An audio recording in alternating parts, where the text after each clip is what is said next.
Hello বন্ধুরা, সালাম আলাইকুম। সবাই কেমন আছেন? আপনাদের মাঝে নতুন আরেকটি ভিডিও নিয়ে চলে আসলাম।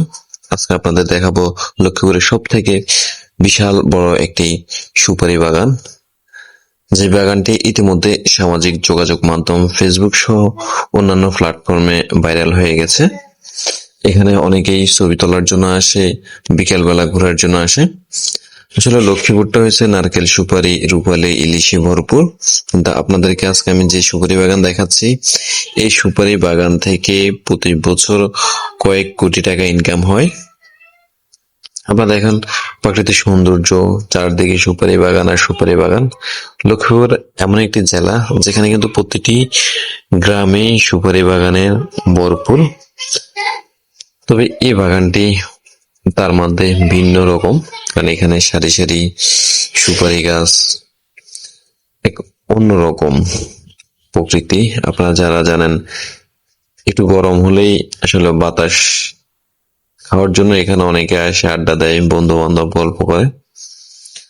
ফেসবুকে অনেকদিন থেকে এই ভাইরাল সুপারি বাগানের দৃশ্যটি আমি দেখেছি, কিন্তু আজকে প্রথম আমার আসা হয়েছে। এর আগে কখনো আসা হয়নি। তার মাঝে আমার বন্ধু হাসান এর আগেও অনেকবার এসেছে, তা আমি তাকে নিয়ে চলে আসলাম। তাকে আমি বলেছি আমাকে একটু দেখানোর জন্য, ঘুরে ঘুরে সে আমাকে নিয়ে আসলো। তা আমিও চিন্তা করলাম আপনাদের মাঝে একটু শেয়ার করি এই বিশাল আকৃতিক, বিশাল এই সুপারি বাগানের দৃশ্যটি। এটি হচ্ছে লক্ষ্মীপুর জেলার রায়পুর উপজেলার রাখালিয়া গ্রামে, যেখানে চালতাতলি বললেই অনেকে চিনে আর কি, চালতাতলি সড়ক। সেখানে দেখেন বিকেল বেলা অনেক মানুষ এখানে আসে। অনেকেই টিকটক ভিডিও করার জন্য বেছে নিয়েছে এই স্থানটি। আসলে এখানের পরিবেশটা অনেক সুন্দর।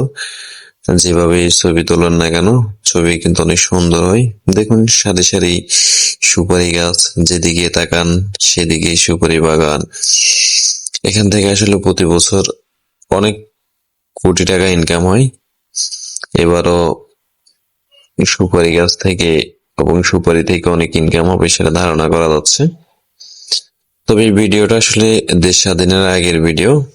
অনেকদিন পরে ভিডিওটা আপনাদের মাঝে শেয়ার করছি। দেখুন আমার বন্ধু কাউসার, সে একটা টিকটক ভিডিও বানানোর জন্য মোটরসাইকেল নিয়ে সুপারি বাগানের ভিতর দিয়ে আসতেছে। আর তার জন্য সুন্দর একটি ভিডিও তৈরি করছে আমাদের হাসান মাহমুদ শাকিল। দেখেন ক্যামেরাম্যানের অবস্থা দেখেন। তো সবাই ভালো থাকবেন, সুস্থ থাকবেন। নতুন নতুন গ্রামীণ প্রকৃতির দৃশ্য ভিডিওগুলো যদি পেতে চান, অবশ্যই ফেসবুক আইডিতে লাইক, কমেন্ট, শেয়ার করে পাশে থাকবেন।